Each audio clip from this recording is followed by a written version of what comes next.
Hello.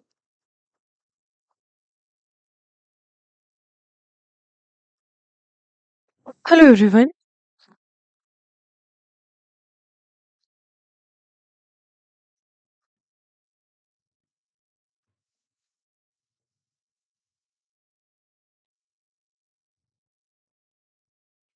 Hello everyone. सभी को नमस्कार, सभी को राम राम। कैसे हैं आप सभी? आई होप आप सभी बहुत अच्छे होंगे और अपने लाइफ में बहुत कुछ अच्छा कर रहे होंगे। सो एक बारी से मुझे कमेंट सेक्शन में बता दीजिए कैसे हैं आप सभी, so that we can start this session. हम लोग शुरुआत करेंगे आज के आगे की कहानी का। चलिए। सो चैप्टर चल रहा है हमारा डाइजेस्टिव सिस्टम, चैप्टर चल रहा है हमारा पाचन तंत्र, जिसके अंदर हम स्टमक तक कंप्लीट कर चुके हैं। आज जो हमें डिस्कस करना है, स्टमक से आगे की कहानी को हमें लेकर के चलना है। Very very good evening everyone. हर हर महादेव। बहुत बहुत नमस्कार सभी को, राम राम, सत श्री अकाल, आदाब। चलिए शुरुआत करेंगे कहानी की। टॉपिक क्या चल रहा है हमारा? अगर मैं टॉपिक की बात करूं तो बेसिकली जो टॉपिक चल रहा है हमारा, ये चल रहा है डाइजेस्टिव सिस्टम। आज कुछ अलग कलर ले लेते हैं, डेली सेम पे एक ही चीज पे पढ़ते पढ़ते बोर हो जाते हैं। चलो, आज कुछ अलग किया जाए। आ जाओ। देखो, डाइजेस्टिव सिस्टम में हम कितना डिस्कस कर चुके हैं, तो आपको पता है हम स्टमक तक जो है कवर कर चुके हैं।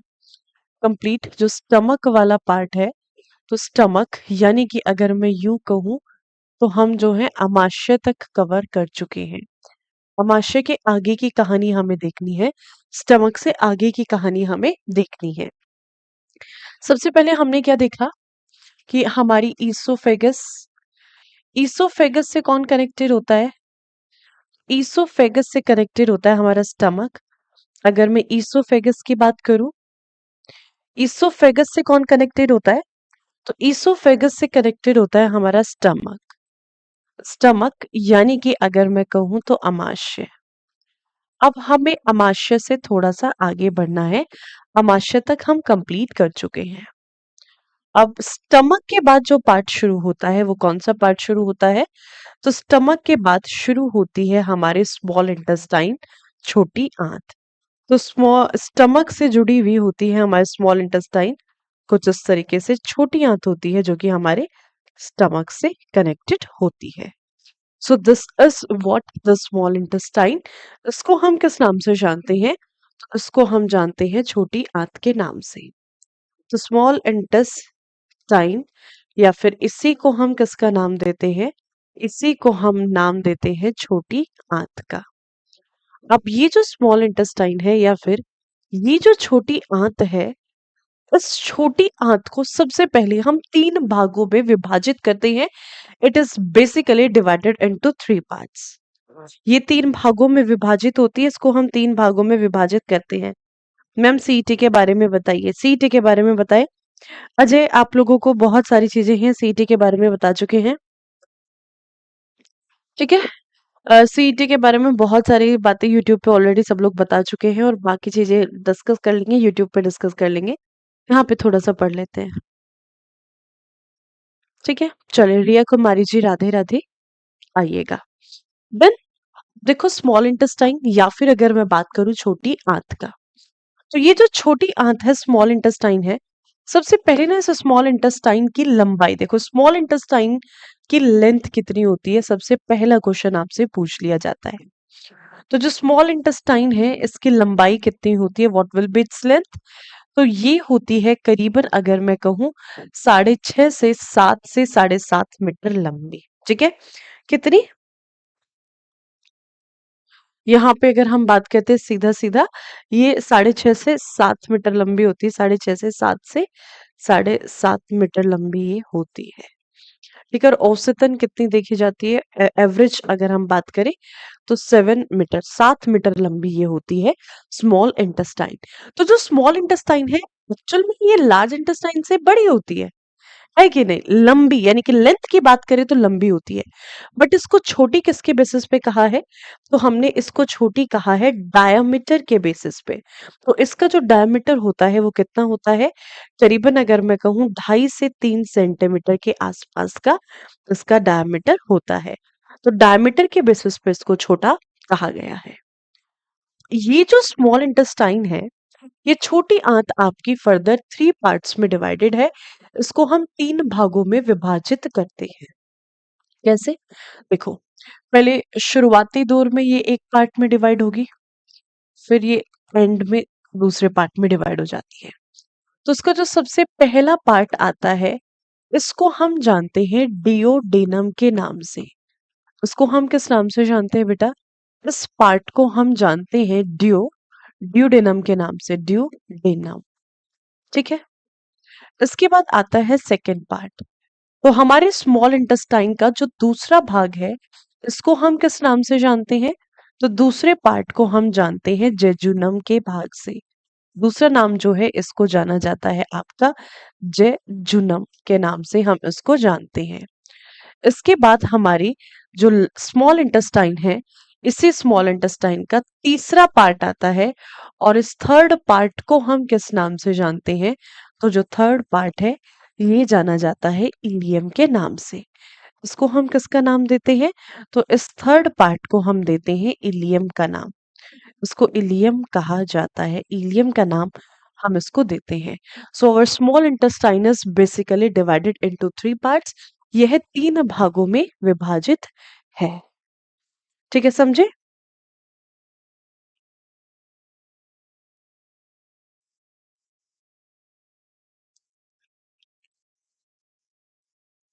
डन? क्लियर कि नहीं? मैम, रिकॉर्डेड बैच की कोई क्लास नहीं चल रही है 21 जून वीओडी? क्या बात कर रहे हो? इसके बारे में मैं नहीं बता पाऊंगी, टेक्निकल टीम बता पाएगी 21 जून को कौन सा वीओडी बैच है, कौन सा रिकॉर्डेड बैच है। मुझे कोई आइडिया नहीं है। रिकॉर्डेड बैच में तो आपकी कोई लाइव क्लास चलती ही नहीं है। रिकॉर्डेड बैच में आपको सारी क्लासेस रिकॉर्डेड ही मिलती हैं। ठीक है भाई, समझे?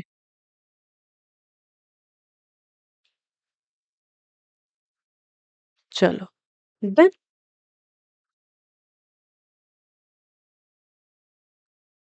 बताइए।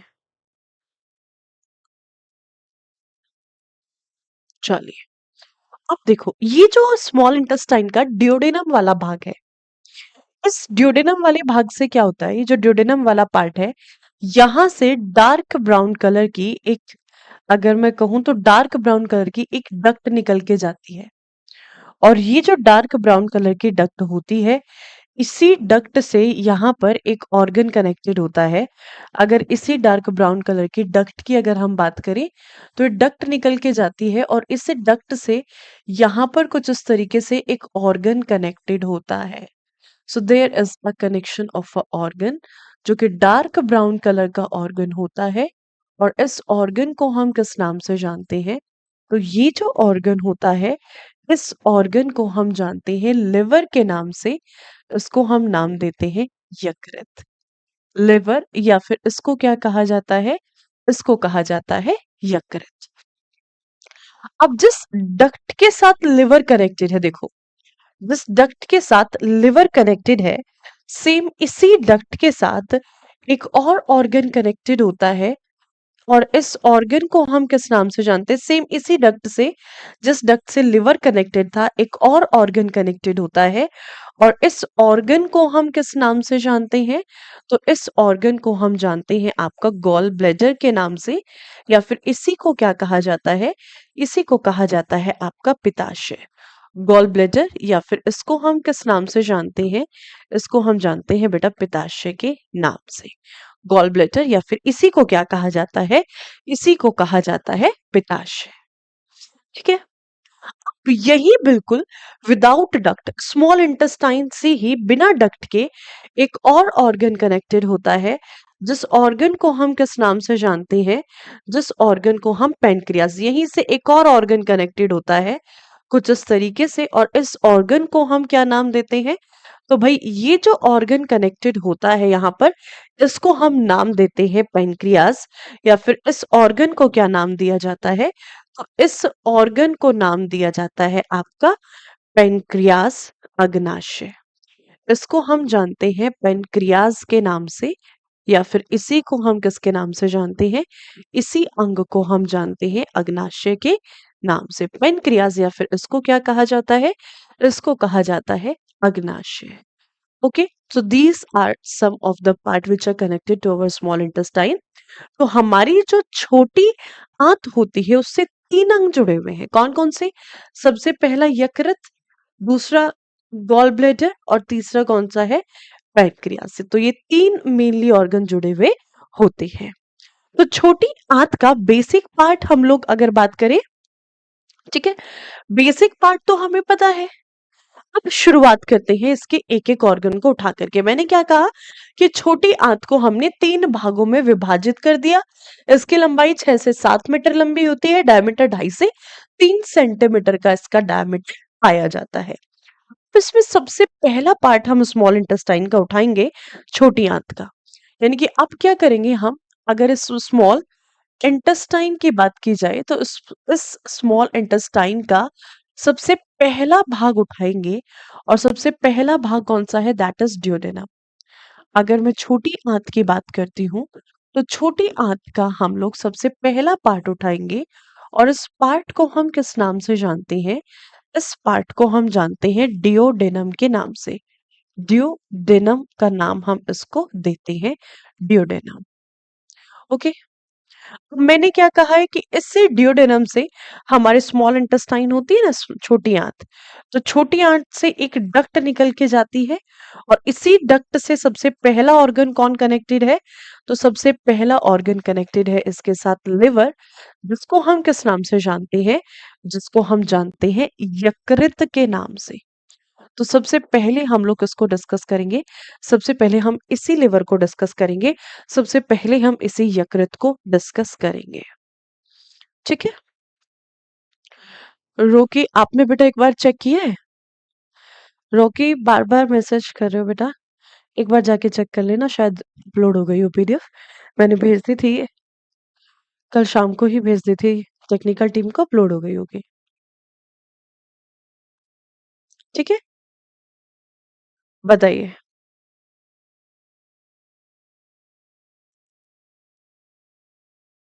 डन, चलो। तो सबसे पहले हम किसको डिस्कस करेंगे? लिवर को डिस्कस करेंगे। सबसे पहले हम डिस्कस करेंगे यहाँ पर यकृत को।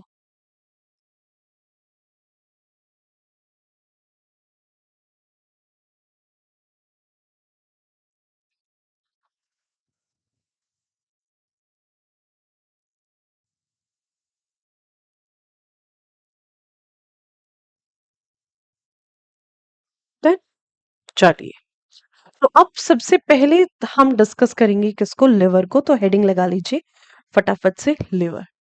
So do it very fast. तो फटाफट से अभी आपको यहाँ पर हेडिंग लगाना है। और हेडिंग क्या लगाओगे आप? हेडिंग लगाओगे लिवर, यानी कि अगर मैं बात करूं यकृत। अब देखो सबसे पहला पॉइंट और सबसे इंपॉर्टेंट पॉइंट, हमारा जो लिवर होता है या फिर हमारा जो यकृत होता है, किस कलर का? डार्क ब्राउन कलर का एक ऑर्गन होता है, कुछ इस तरीके से, समथिंग लाइक दिस, कुछ इस तरीके का ऑर्गन होता है, डार्क ब्राउन कलर का। कलर कैसा होता है? कलर होता है इसका डार्क ब्राउन, जो क्वेश्चन आपसे कभी नहीं पूछेगा। ठीक है, आप अगर इस लिवर की हम बात करें तो इस लिवर का साइज देखो। सबसे पहले जो लिवर है किस तरीके का ऑर्गन है? तो एक्चुअल में जो हमारा लिवर है यह किस प्रकार की कोशिकाओं से मिलकर के बना हुआ होता है? सो अगर हम अपने लिवर की बात करें तो आप मुझे बता सकते हैं कि जो हमारा लिवर है ये एक्चुअल में किस तरीके की सेल से या फिर ये किस तरीके की कोशिका से मिलकर के बना हुआ होता है? अगर इस लिवर की बात की जाए तो ये बना होता है हेपेटिक सेल से मिलकर के। It is made up of the hepatic sales, यानी कि ये मिलकर के बना होता है हेपेटिक कोशिका से। और बेटा जो हेपेटिक कोशिका होती है यही मिलकर के हमारे हेपेटिक ऑर्गन को डेवलप करती है, जिसको हम जानते हैं लिवर के नाम से।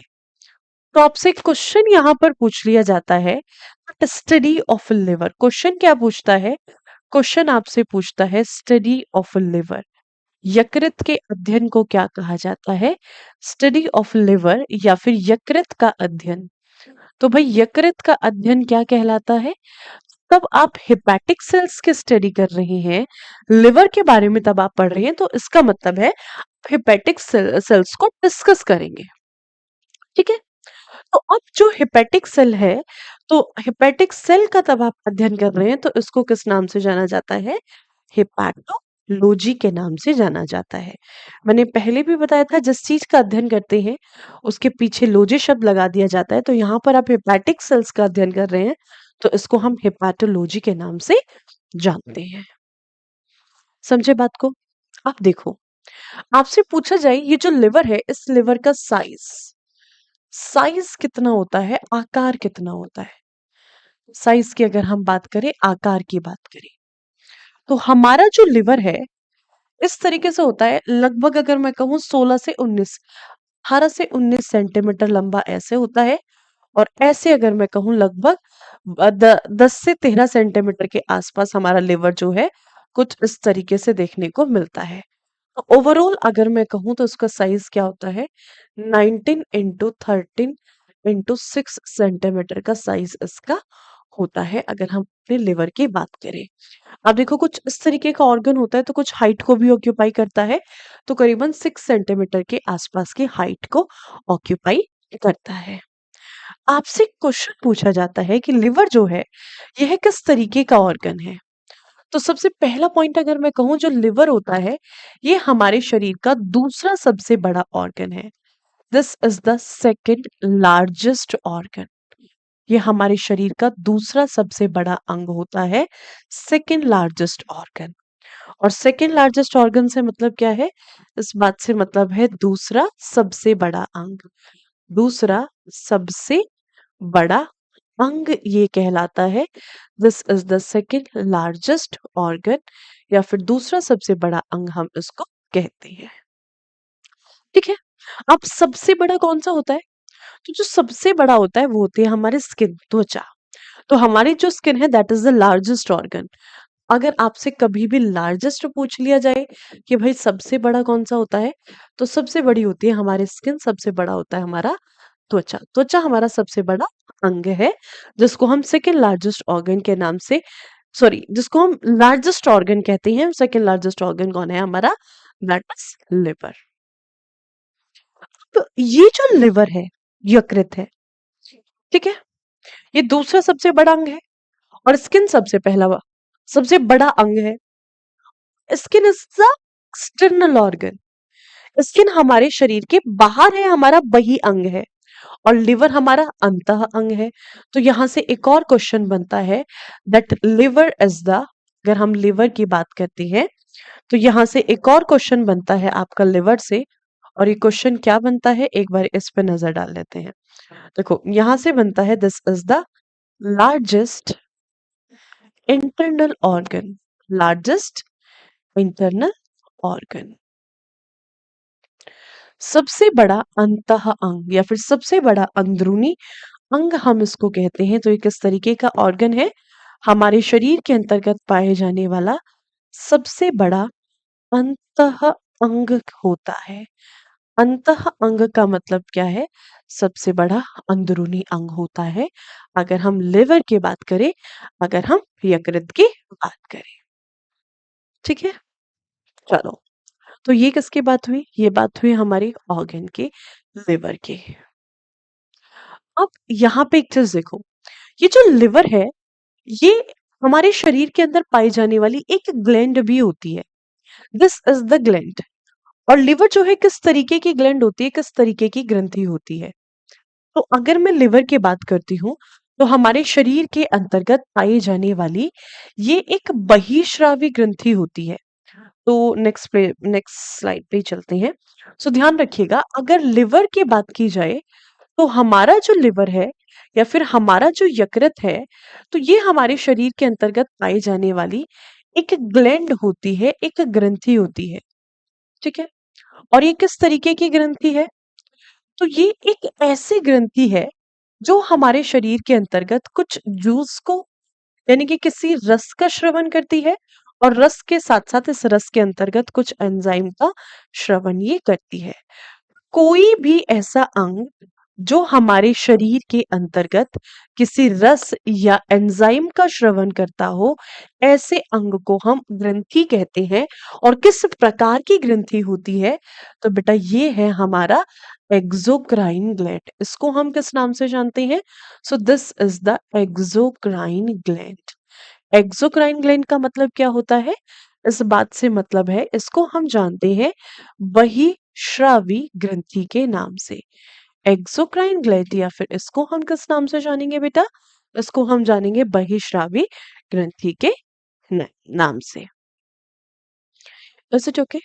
बताइए, समझे? अब देखो आगे। नेक्स्ट, अब ये एक्सोक्राइन ग्लैंड है, बट किस तरीके की एक्सोक्राइन ग्लैंड है? तो जो लिवर होता है, सबसे पहला point, this is the largest gland. ये हमारे शरीर की सबसे बड़ी ग्रंथि होती है। This is the largest gland. और लार्जेस्ट ग्लैंड से मतलब क्या है? यानी कि ये किस तरीके की ग्रंथि है? तो यह हमारे शरीर के अंतर्गत पाई जाने वाली सबसे बड़ी ग्रंथि होती है। ठीक है, सबसे बड़ी ग्रंथि। अब सबसे बड़ी ग्रंथि है, सबसे बड़ी होने के साथ साथ ये एक्सोक्राइन में भी सबसे बड़ी है। क्योंकि ओवरऑल जितनी ग्रंथि होती है हमारे शरीर में, तीन प्रकार की ग्रंथि होती है: एक्सोक्राइन, एंडोक्राइन और हेट्रोक्राइन। उन तीनों में भी सबसे बड़ी है और एक्सोक्राइन में भी सबसे बड़ी होती है। तो इसको एक और नाम से हम जानते हैं, this is also known as the largest exocrine gland. Largest exocrine gland, यानी इस ग्रंथि को हम सबसे बड़ी सबसे बड़ी बहिश्रावी ग्रंथि के नाम से भी जानते हैं। इसको एक और नाम दिया जाता है, और इसको हम क्या नाम देते हैं? इसको हम कहते हैं कि यह हमारे शरीर की सबसे बड़ी बहिश्रावी ग्रंथि है। बहिश्रावी ग्रंथि है। This is the largest exocrine gland. ये हमारे शरीर के अंतर्गत पाई जाने वाली, ठीक है, ये हमारे शरीर के अंतर्गत पाए जाने वाली सबसे बड़ी बहिश्रावी ग्रंथि होती है। अच्छा, रोहित पूछ रहे मैम शरीर में किस तरफ होता है? तो ये तो मैं कई बार दिखा चुकी हूँ रोहित आपको। कितनी बार दिखा चुकी हूँ? ये रहा लिवर, देखो किस तरफ होगा। This is the liver. ये आपका लिवर है, देख रहे हो किस तरफ है? आपके लोअर एब्डोमेन के राइट साइड होता है। यहाँ पे डायफ्राम जाता है, डायफ्राम के बिल्कुल नीचे लोअर एब्डोमेन के राइट साइड, ये आपका लिवर है। ठीक है, चलो देखो, तो ये सबसे बड़ी बहिश्रावी ग्रंथि होती है। तो आपसे क्वेश्चन पूछा जाए इसका वजन कितना होता है? अगर हम इसके वेट की बात करें, तो हमारे लिवर का वेट कितना है? हमारे लिवर का भार कितना होता है? बताओ, कौन बताएगा? What will be the weight of our liver? बताइए। हमारे लिवर के अगर वेट की बात की जाए, तो हमारे लिवर का वेट कितना होता है? हमारे लिवर का भार कितना होता है? अगर हम भार की बात करें, तो ध्यान रखिएगा, करीबन अगर मैं कहूं तो हमारा जो लिवर होता है, ये नॉर्मली अगर हम बात करें 1600 ग्राम के आसपास होता है। तो 1400 से 1600 से 1800 ग्राम, 14 से 1600 से 1800 ग्राम के बीच में पाया जाता है। और तब आपसे एग्जाम में पूछेगा तो 1600 से 1800 ग्राम के बीच में होता है। कैसे? अगर बच्चों का पूछा जाए तो बच्चों का कितना होता है? लगभग 1200 से 1400 ग्राम के आसपास होता है। ठीक है, 1200 से 1400 ग्राम के आसपास होता है बच्चों का। वहीं अगर आपसे महिलाओं का पूछा जाए, फीमेल्स का पूछा जाए, तो फीमेल्स का कितना होता है? 1400 से 1600 ग्राम के बीच में होता है। और जो पुरुष होते हैं, मेल्स होते हैं, मेल्स का होता है करीबन 1700 से 1800 ग्राम के आसपास। तो इस चीज को ध्यान रखिएगा। जो लिवर है, ये हमारे शरीर का सबसे भारी अंग होता है। This is the heaviest organ. अब देखो, एक एक पॉइंट चेंज हो रहा है, एक एक लाइन चेंज हो रही है, और एक एक लाइन के चेंज होने से आंसर चेंज हो जा रहा है।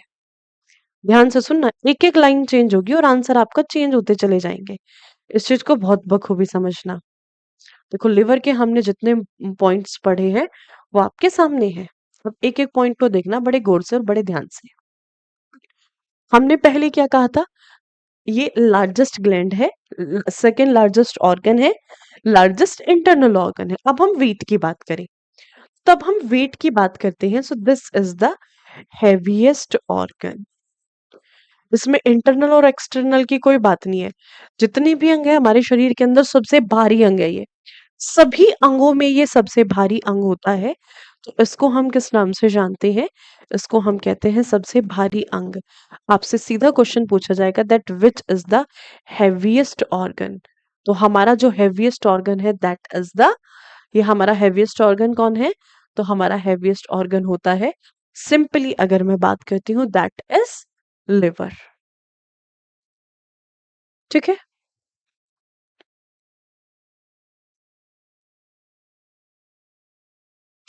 बेटा लार्जेस्ट ग्रंथ ओवरऑल सारी ग्रंथियों में जितनी ग्रंथियां हैं, और लार्जेस्ट एक्सोक्राइन का मतलब है एक्सोक्राइन। देखो सबसे पहले अगर मैं कहूं, जो लिवर होता है it is a type of exocrine gland. ये है एक बहिर्स्रावी, बहिर्स्रावी ग्रंथि होती है।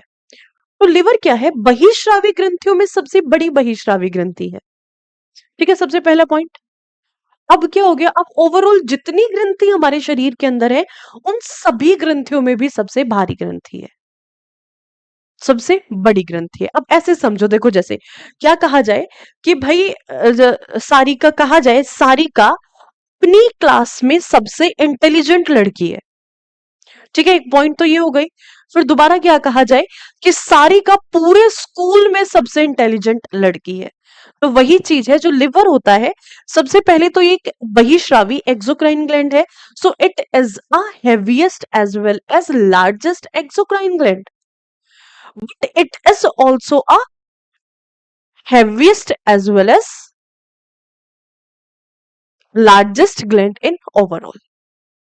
समझे बात को? ठीक है, चलिए।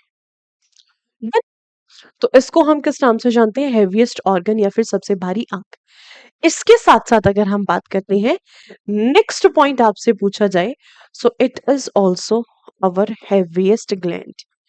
इसी को हम अपने हेवीएस्ट ग्लैंड के नाम से भी जानते हैं। इसी को हम सबसे भारी ग्रंथि के नाम से भी जानते हैं। सबसे भारी ग्रंथि, सबसे भारी ग्रंथि अगर आपसे पूछा जाए, तो सबसे भारी ग्रंथि भी किसे कहा जाता है? तो सबसे भारी ग्रंथि भी आपका लिवर को या फिर यकृत को ही कहा जाता है। ठीक है, समझे बेटा आप? यस और नो? क्लियर कि नहीं? Is it? चलेगा।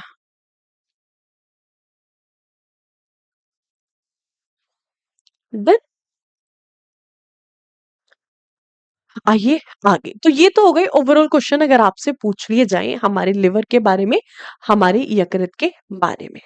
ठीक है, तो ध्यान रखिएगा, कंफ्यूज्ड मत होइएगा। एक बार फिर से बता देती हूँ, जो लिवर होता है this is the second largest organ, हमारे शरीर का दूसरा सबसे बड़ा अंग होता है।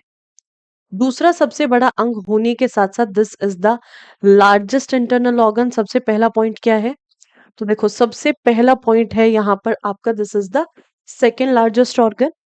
दूसरा पॉइंट क्या है? This is the largest internal organ, इनके सबसे बड़ा अंतः अंग होता है।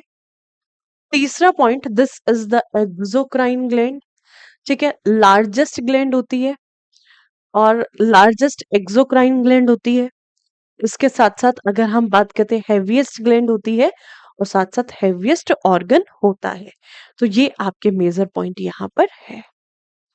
बेटा मैंने आपको अभी बताया है, इसको एक्सोक्राइन ग्लैंड इसलिए कहते हैं, मैंने स्टार्टिंग में ही आपको बता दिया। ध्यान से सुना करो एक एक पॉइंट को, कि कोई भी ऐसी ग्रंथि जो हमारे शरीर के अंदर किसी जूस या फिर एंजाइम का श्रवण करती हो, ऐसी ग्रंथि को हम एक्सोक्राइन ग्लैंड कहते हैं। ऐसी ग्रंथि को हम बहिर्स्रावी ग्रंथि कहते हैं। तो मैंने स्टार्टिंग में ही आपको ये बता दिया था, the gland which secretes any juice and enzyme will known as the exocrine gland। तो हमारे शरीर के अंतर्गत वह अंग जो किसी जूस, किसी रस या किसी एंजाइम का श्रवण करेगा, the organ which secretes any enzyme or the juice will known as the exocrine gland. ठीक है। मेरी क्लास जो होती है एप्लीकेशन पे डेली होती है शाम को 8 बजे, शाम को 7:30 से 8:30, डेली बेसिस पर 7:30 से 8:30। चलिए, ठीक है भाई, बढ़े आगे। नेक्स्ट, चल, तो ये तो बात हो गई लिवर की, बहुत छोटी बच्चों वाली बात है, इसमें कुछ भी रिपीट करने की बात है ही नहीं। इतना नहीं जानोगे तो कंपटीशन बहुत हाई है, ये आपको समझ आ जाना चाहिए। बहुत इजी चीजें हैं, तो बच्चों वाली बात है जो मैंने आपको बताई है।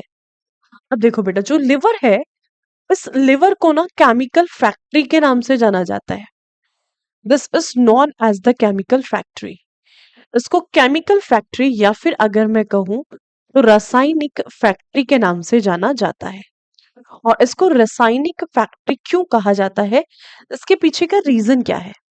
तो हमारे शरीर में लिवर, हमारा जो यकृत होता है, अगर मैं इस यकृत की बात करती हूँ, ठीक है, ये जो यकृत है, बेटा इसकी शेप नहीं पूछेगा। इलॉजिकल क्वेश्चंस, जो क्वेश्चंस आपसे पूछे जाते हैं वो मैं आपको बता देती हूँ।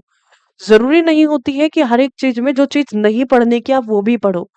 जीएस पता है आपको एक समुद्र की तरह है, ठीक है, आप जितने गोते मारोगे उतने डूबते चले जाओगे। है ये, उतना पढ़ो जो आपके एग्जाम ओरिएंटेड है, जो आपको एग्जाम निकाले। नहीं पूछेगा शेप, लिवर की शेप पूछता ही नहीं है, ठीक है, लिवर की शेप आपसे पूछेगा ही नहीं।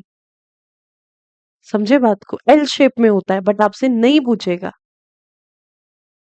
ठीक है, एल शेप में होता है बट आपसे नहीं पूछेगा लिवर की शेप कैसी होती है। वो जमाना गया, वो दौर गया। यार कंसेप्चुअल क्वेश्चन पूछ रहा है, थोड़ा सा आगे उठ जाओ, थोड़ा सा आगे उठ जाओ, थोड़ी सी मेहनत कर लो, ठीक है, थोड़ी सी मेहनत नहीं, बहुत मेहनत करनी है, वो जमाना गया, ठीक है। चलो, अब देखो केमिकल फैक्ट्री, इसको हम रासायनिक फैक्ट्री के नाम से जानते हैं। इसको रासायनिक फैक्ट्री क्यों कहते हैं? ठीक है, रासायनिक फैक्ट्री हम इसको क्यों कहते हैं, इसके पीछे का रीजन क्या है? क्योंकि हमारी लिवर के अंदर ना बहुत सारे रसायनों का निर्माण होता है। सबसे पहले अगर मैं बात करूं, सबसे पहला रसायन जो हमारे लिवर के अंतर्गत बनता है, ये कौन सा है? सो सबसे पहले रसायन की हम बात करेंगे, so that will be bile juice. Bile juice, या फिर जिसको हम किस नाम से जानते हैं, जिसको हम जानते हैं पित्त रस के नाम से। पित्त रस, या फिर इसी को हम किस नाम से जानते हैं, इसी को हम जानते हैं बाइल जूस के नाम से। अब ये जो बाइल जूस होता है, जो पित्त रस होता है, इसका कार्य क्या है? देखो, तो यहाँ पे सीधा सीधा अगर हम बात करें,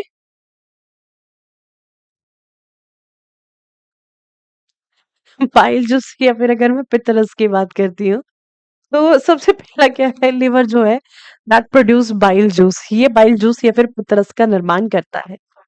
तो आपसे क्वेश्चन पूछा जाता है कि भाई पित्त रस से पहले सुनिएगा क्या क्या क्वेश्चन आपसे पूछ लेता है। सबसे पहला कि भाई पित्त रस का पीएच मान कितना होता है, पीएच वैल्यू कितनी होती है। तो इसका जो पीएच मान है ये कितना होता है, हल्का सा बेसिक होता है, स्लाइटली बेसिक होता है।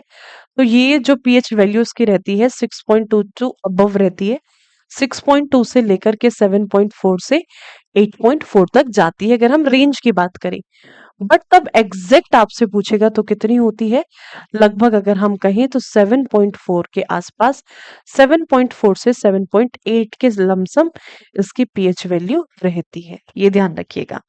तो 7.8 के लमसम इसकी पीएच वैल्यू रहेगी, 6.2 टू 8.4 के बीच में होता है।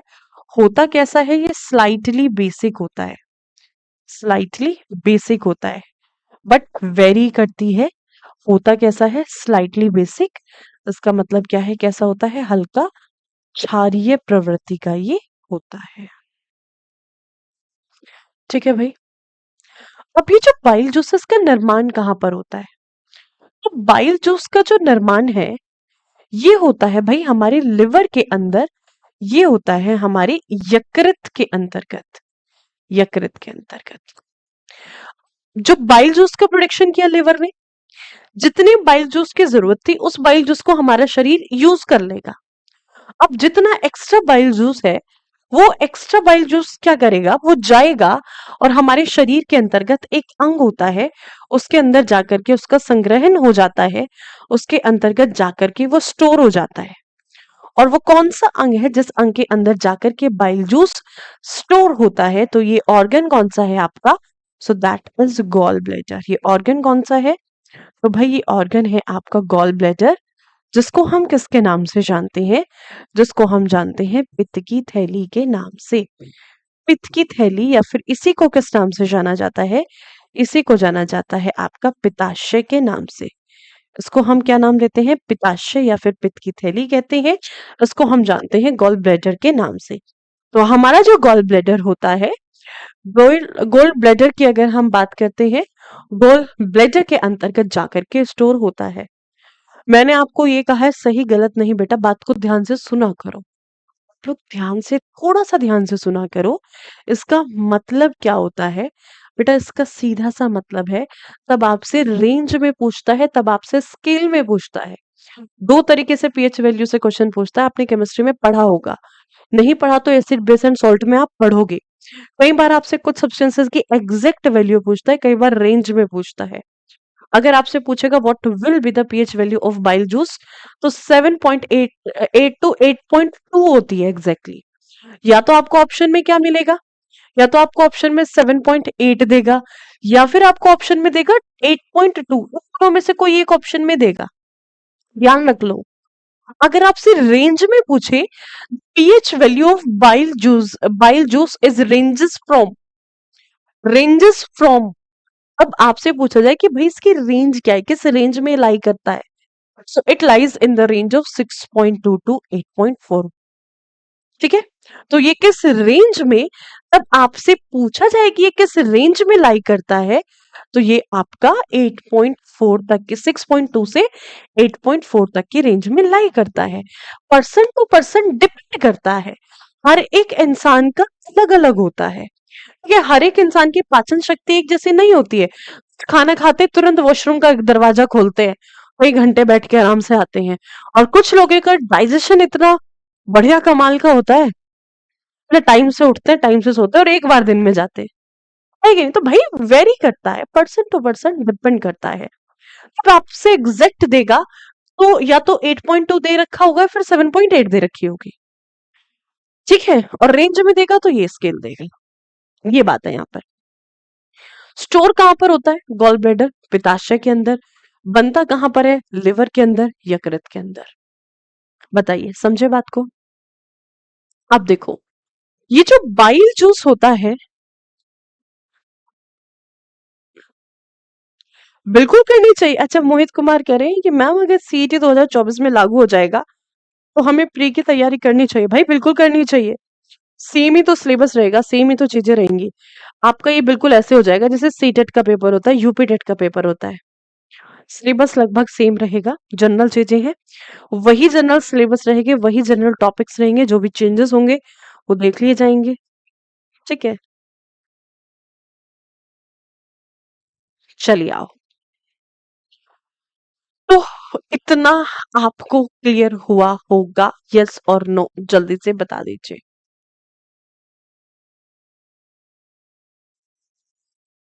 बेटा पीएच वैल्यू 0 से 14 के बीच में होती है। पीएच वैल्यू 0 से 14 के बीच में होती है। सीजीएल के लिए बायोलॉजी पढ़ना पड़ेगा सोहन, आपको पता नहीं? पूरे जीएस में सबसे ज्यादा क्वेश्चन आते ही बायोलॉजी से हैं। सब्जेक्टिव पार्ट को तब आप उठाते हो बेटा, सबसे ज्यादा क्वेश्चन आते ही बायोलॉजी से है। ओके, रानी कुमारी। चलिए बढ़े आगे। Chemical factory. आजकल मनीषा कुमारी चल रही है ना बहुत, लाइमलाइट में। रील ऐसे स्क्रॉल करो तो ऊपर ही ऊपर आती है।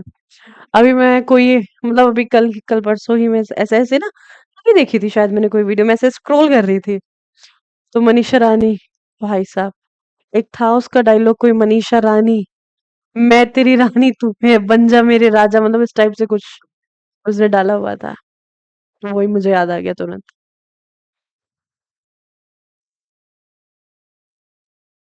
ठीक है, बढ़े आगे। चलिए,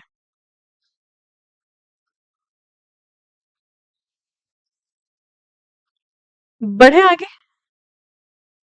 चलिए अब देखो, ये जो लिवर है, ये जिस जूस को सिक्रेट करता है, दैट इज बाइल जूस।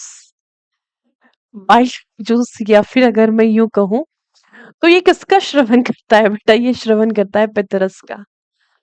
सरकार, ये जो है रस का श्रवण करता है। अब ये जो पितरस है, ये पितरस ना दो पिगमेंट से मिलकर के बना होता है। मैं मुश्किल से तो रील छोड़ी है।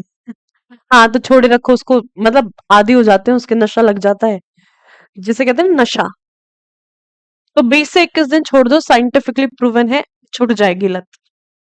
किसी काम को 20 से 21 दिन छोड़ दो, अपने आप आपके बॉडी में हॉर्मोन्स क्रिएट होने शुरू हो जाते हैं, हॉर्मोन्स रिलीज होने शुरू हो जाएंगे और आप उसको भूल जाओगे।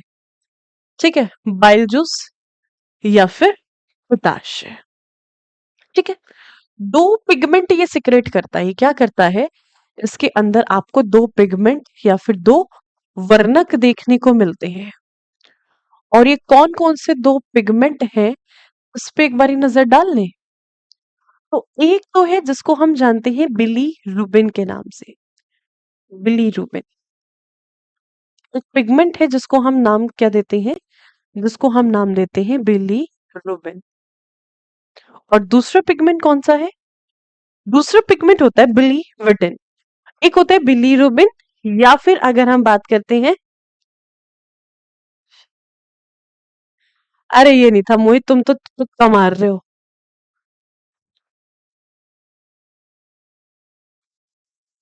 मनीषा रानी का डायलॉग था, वो किसके लिए बोल रही थी? वो एक एक्टर नहीं है? यार मुझे याद ही नहीं आ रहा।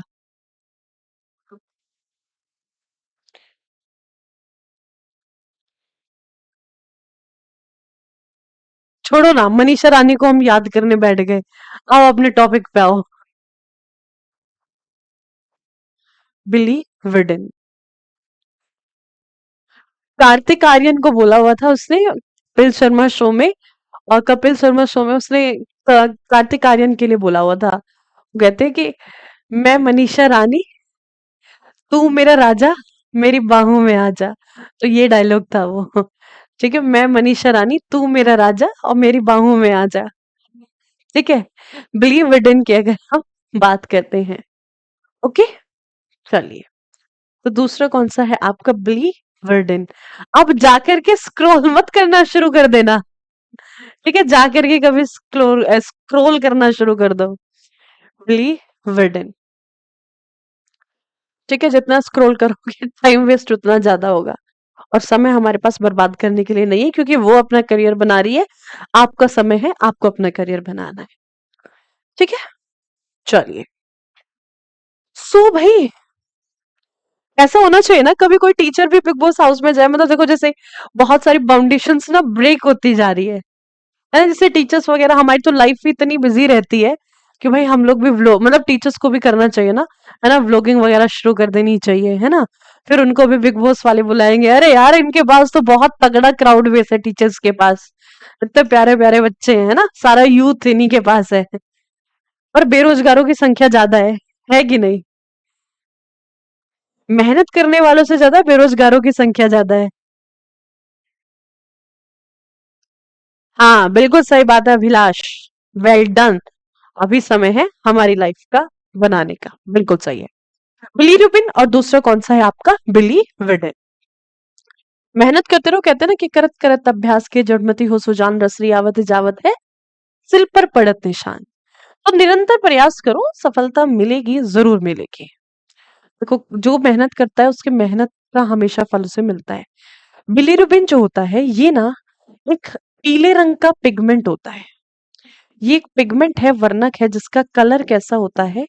तो जिसका हमारे शरीर के अंतर्गत येलो कलर होता है।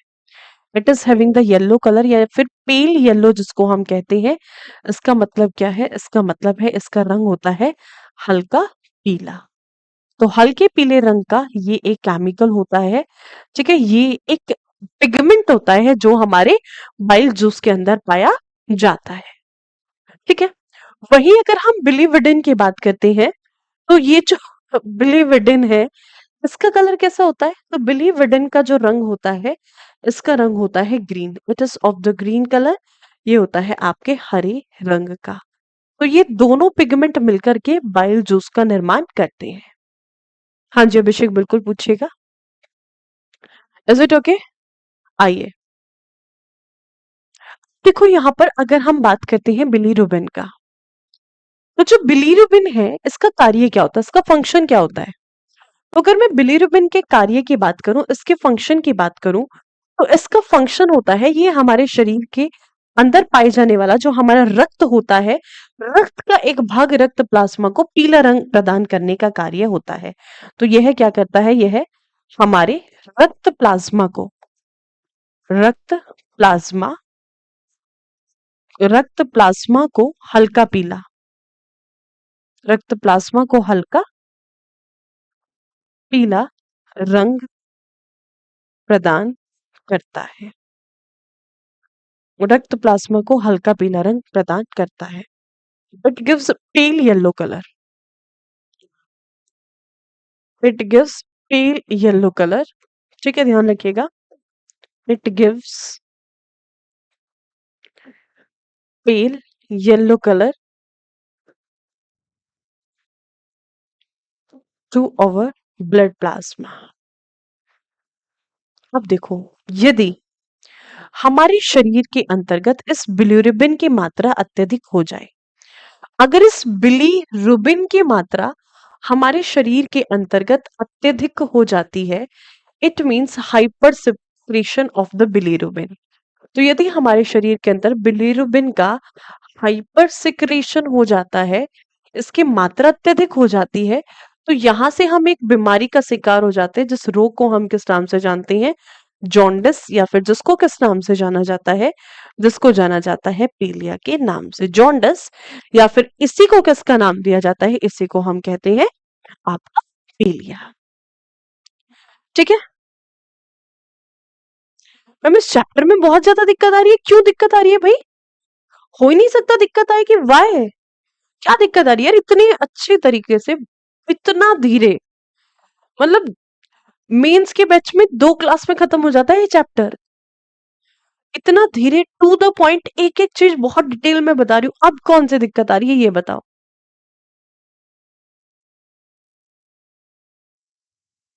तो तुम लोग ना कई बार ना बहुत इरिटेट करते हो, मतलब कई बार होता है ना, बहुत ज्यादा इरिटेट करते हो यार, देखते हो नहीं, कई बार तो लॉजिकल बातें कर देते हो, तुम चेक नहीं करते, और फिर ना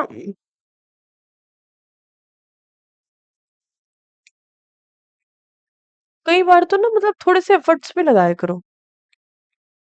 इस चैप्टर में तुम्हारे नोट्स बनाने में क्या दिक्कत तुम्हें होगी, क्यों तुम्हें दिक्कत होगी? देखो, ये वाले नोट्स एक बार चेक कर लेना, अगर मुझे चेक करके बताओ ये अपलोड हो चुके हैं कि नहीं। देखो, एक एक चीज सारी टू द पॉइंट, एक एक चीजें लिखी हुई है यार, सारे नोट्स बने हुए हैं। ये अब क्या अपलोड हुई है या नहीं हुई, अब इसका मुझे आइडिया नहीं है, बट ये मैंने शेयर कर दी थी टेक्निकल टीम को, तो उन्होंने अपलोड भी कर दी होगी। चेक करके बताओ, हिंदी इंग्लिश बाइलिंगुअल है यार, अब इसमें और क्या ही दिक्कत होगी, और इसमें क्या ही कर सकते हैं बताओ।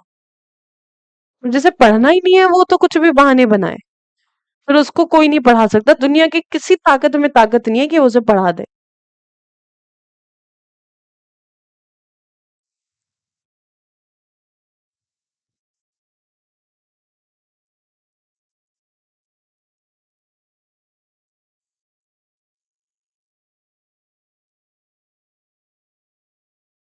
इसके अलावा दूसरा पॉइंट, एक और चीज दिखाती हूँ आपको। फ्री ई बुक मैंने दी हुई है, जो हर एक स्टूडेंट के लिए है। आप में से हर एक स्टूडेंट उस ई बुक को डाउनलोड कर सकता है। फ्री बुक आपको ऑलरेडी प्रोवाइडेड है, जिसमें कंप्लीट अगर मैं बात करूं, देखो इस तरीके से नोट्स बने हुए हैं पूरी ई बुक में। ये एक चैप्टर दिखा रही हूँ मैं आपको, ठीक है, एक चैप्टर दिखा रही हूँ, ठीक है, इस तरीके से हर एक चैप्टर के कंप्लीट हैंड रिटन नोट्स हैं, एक एक चैप्टर के कंप्लीट हैंड रिटन नोट्स हैं इस टाइप से। ये एक चैप्टर है आपका रिप्रोडक्टिव सिस्टम, तो बिल्कुल इस तरीके से हैंड रिटन नोट्स हैं, मतलब दोनों चीज आपकी प्रोवाइडेड है, जाके चेक तो कर लिया करो, आप लोग करते ही नहीं हो चेक। कितने लोगों ने ये ई बुक डाउनलोड कर रखी है, आप ये बताओ अभी। आप में से कितने बच्चे ऐसे हैं जिन्होंने इस ई बुक को डाउनलोड कर रखा है? बताइए।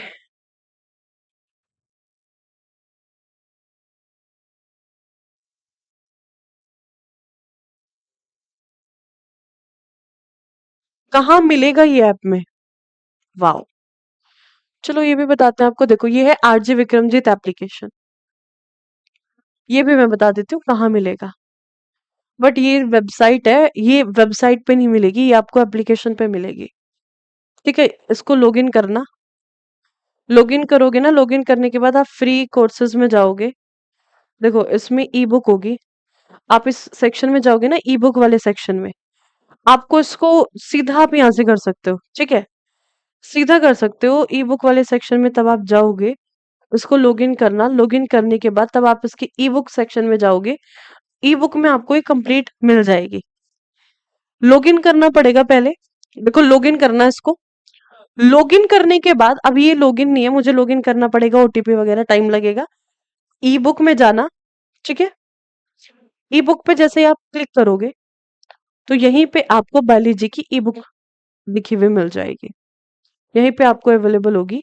ये अभी, ये उन बच्चों के लिए है जो सिर्फ फ्री है। जो जो जिन्होंने लॉगिन कर रखा है उनको मिलेगी बायोलॉजी की ई बुक। ठीक है? अंजलि शर्मा, क्या चाहते हो बेटा ये बताओ? चाहते क्या हो तुम, ये बताओ मुझे। क्या चाहते हो तुम? ये तुम्हें हिंदी नहीं दिख रही क्या इसमें? बेटा ये हिंदी लिखी हुई है, देखो ध्यान से देखो, गौर से देखो। खोलो, आरजे विक्रमजीत एप्लीकेशन को खोलो। जाओ, पीडीएफ का सेक्शन ओपन करो। पीडीएफ के सेक्शन में से जाओ और वहां से सीधा क्या करो, इसको डाउनलोड करो। देखो मैं आपको ना टैबलेट में दिखा देती हूँ। मंजू कह रही है ऐप पर तो नहीं है। बेटा मतलब तुम्हें, इसका मतलब तुम लोगों को ना ढूंढनी नहीं आती।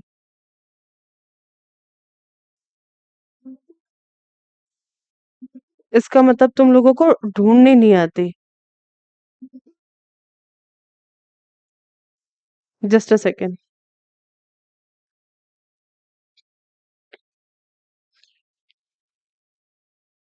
देखो मैं बहुत जूम करके दिखा रही हूँ तुम्हें, देख लेना। कहाँ पे आरजी विक्रमजीत एप्लीकेशन? फिर एप्लीकेशन ही गायब है यहाँ से। Shit shit shit shit. देखो ये रही। मतलब शायद आप लोगों को दिखे, मैं देख लेती हूँ विजिबल होगा कि नहीं होगा। देखो कैमरे के बिल्कुल पास लेके आ रही हूँ मैं, अगर आपको विजिबल हो तो ये आरजे विक्रमजीत एप्लीकेशन को करो ओपन। ठीक है?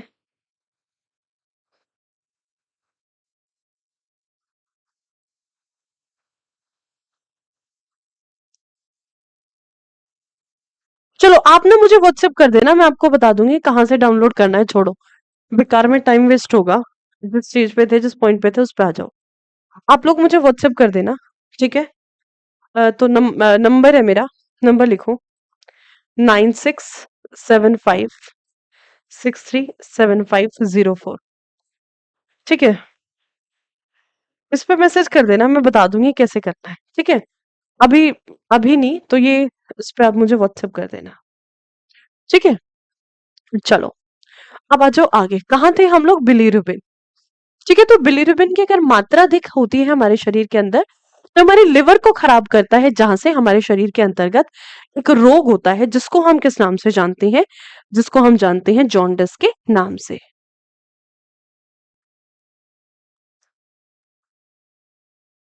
चलो बेटा, एक बार दिक्कत होगी, कहते हैं अगर जीवन में नोट्स सब साथ साथ बनाओगे, एक बार दिक्कत होगी, वन टाइम, ठीक है? फिर बार बार दिक्कत नहीं होगी। कहते हैं ना कि तब तक आप दिक्कतों का सामना नहीं करोगे, तब तक मुश्किलों से नहीं लड़ते, तब तक हम जीवन में कुछ सीखते नहीं है। ठीक है? तब तक हम मुसीबतों से नहीं लड़ते, तब तक हमें जीवन में कुछ सीख ही नहीं सकते हैं। तो झेलो इन मुसीबतों को, इन्हीं से ही झेल के फिर आगे कहानी बनेगी मनीषा रानी जैसी, है कि नहीं? चलो, लोग आपके सक्सेस को तब पूछते हैं तब आपके स्ट्रगल बहुत बड़ी हो और आपके स्ट्रगल की कहानी बहुत बड़ी हो।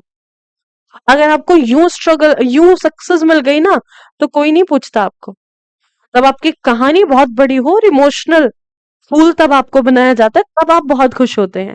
वही सक्सेस आपको अच्छी लगती है। आज मैं कुछ ज्यादा प्रवचन नहीं दे रही। मुझे लगता है आज मैं जरूरत से ज्यादा प्रवचन दे रही हूँ। चलो आ जाओ। ये तो बात हो गई बिलीरुबिन की। दूसरा ये बिलीवर्डिन की तरफ। ये जो बिलीवर्डिन होता है, इसका काम क्या होता है? देखो, पूरा दिन हमारे शरीर के अंदर बहुत सारी केमिकल रिएक्शंस चल रही होती है, बहुत सारी रासायनिक क्रियाएं चल रही होती है। हमारे शरीर के अंदर रासायनिक क्रियाएं चलती हैं, तो बहुत सारे हार्मफुल केमिकल्स भी प्रोड्यूस होते हैं, जिससे केमिकल गैसेस भी बनती हैं। तो ये क्या करता है, हमारे शरीर के अंदर बनने वाले जितने भी हानिकारक रसायन होते हैं, उनको नष्ट करने का कार्य करता है। तो ध्यान रखिएगा, it destroy it destroy all the harmful chemicals. It destroy all the harmful chemicals inside our GI tract. GI tract अब नहीं बताऊंगी मैं क्या होती है, दोबारा मत पूछना। ठीक है, हमारी जठर आंत, जठर आंत के अंतर्गत बनने वाले सभी हानिकारक रासायनिक हानिकारक रसायनों को नष्ट करना। जाने जहां, देखो, भाग्य इच नष्ट करना। ये कार्य है किसका? ये कार्य है हमारे लिवर का। ये कार्य है हमारे यकृत में पाए जाने वाले बाइल जूस का, या फिर अगर हम बात करते हैं पित्त रस का। ठीक है, अब एक चीज समझिएगा, देखो, अगर हमारे शरीर में बिलिवर्डिन की मात्रा अत्यधिक या कम होती है, तो यहाँ से एक रोग होता है हेपेटाइटिस। तो हेपेटाइटिस होने के दो तीन कारण होते हैं। हेपेटाइटिस बी वायरल होता है। हेपेटाइटिस 4 प्रकार का होता है। तो हेपेटाइटिस वाले पार्ट को मैं डिस्कस कराऊंगी आपको कल की क्लास में। कल फिर मिलेंगे शाम को 7:30 बजे। Rest of the part we will be discussing tomorrow. और कल ये जो चैप्टर है खत्म हो जाएगा। देखो, लिवर अपने आप में बहुत बड़ा पार्ट है। लिवर को हम पढ़ना शुरू करें तो मैं ये कहूँ 3-4 क्लासेस में भी लिवर ना खत्म हो। बट जो एग्जाम पॉइंट ऑफ व्यू से इंपॉर्टेंट है, उन सभी चीजों को डिस्कस करेंगे। तो कल ऑलमोस्ट ये चैप्टर आपका खत्म हो जाएगा, डाइजेस्टिव सिस्टम। चलिए, सो मिलते हैं कल आप लोगों से। तब तक के लिए आप लोग अपना ख्याल रखिएगा। Bye bye, take care, thank you so much. जय हिंद, जय भारत। वसीम सिद्दीकी, क्या दिक्कत हो रही है बताइए। Priyanka, thank you so much ma'am, आप बहुत अच्छी हो। अरे वाह, थैंक यू सो मच। अच्छा वसीम, क्या दिक्कत हो रही है? वसीम ये बताओ, क्या दिक्कत हो रही है? वसीम ये बताइए। अच्छा ठीक है, जो भी दिक्कत हो रही हो, मैंने आपको नंबर दिया है, उस पे व्हाट्सएप करना। बट ये नहीं कॉल करनी है। और जो कॉल करता है फिर बार बार मैसेज करते हो, तो फिर इरिटेशन भी हो जाती है। फिर मैं ब्लॉक भी कर देती हूँ, है ना? प्यार से करना। जैसे मैं फ्री होंगे उसके बाद मैं आपको रिप्लाई दे दूंगी। चलिए, ठीक है। चलिए, पीडीएफ आप, हाँ, ये वाली पीडीएफ भी आपको मिल जाएगी, डोंट वरी। हाँ जी, बिल्कुल, दीपिका पटेल, बिल्कुल आप नोट्स मुझे व्हाट्सएप करिएगा। बिल्कुल करिएगा। हाँ जी, मोहित, ये ब्लड प्लाज्मा के पार्ट में भी पढ़ा है, छोटा-सा पार्ट, बट ये डाइजेस्टिव सिस्टम में भी पढ़ना है, क्योंकि मेनली ये पार्ट है डाइजेस्टिव सिस्टम का। मोर देन इनफ है चंचल, साथ-साथ नोट्स बनाते हो, मोर देन इनफ है। हाँ, अभिलाष, मिल गई है ना ये बुक? बिल्कुल।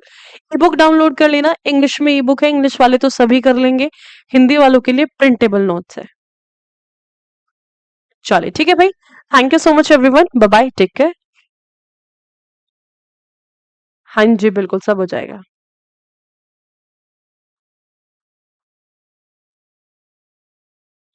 दुल्हन वही जो पिया मन भाए, और सिलेबस वही जो समझ में आए। वाह! ये तो आज की मतलब हिट लाइन हो गई। वाह! लक्की शर्मा बहुत सही। है ना? दुल्हन वही जो पिया मन भाई और सिलेबस वही जो समझ में आए। क्या बात है! Thank you so much Riya ji. Nancy Chauhan ji, thank you so much. Thank you so much everyone इतने प्यारे-प्यारे कमेंट्स करने के लिए। अरे एक साइज इंस्पेक्टर ऋतिक डाउनलोड करो जाओ। डाउनलोड करो पहले उसके बाद बेटा अपलोड हो चुकी है डाउनलोड कर लेना। ठीक है? श्याम प्रताप प्रजावत ओके।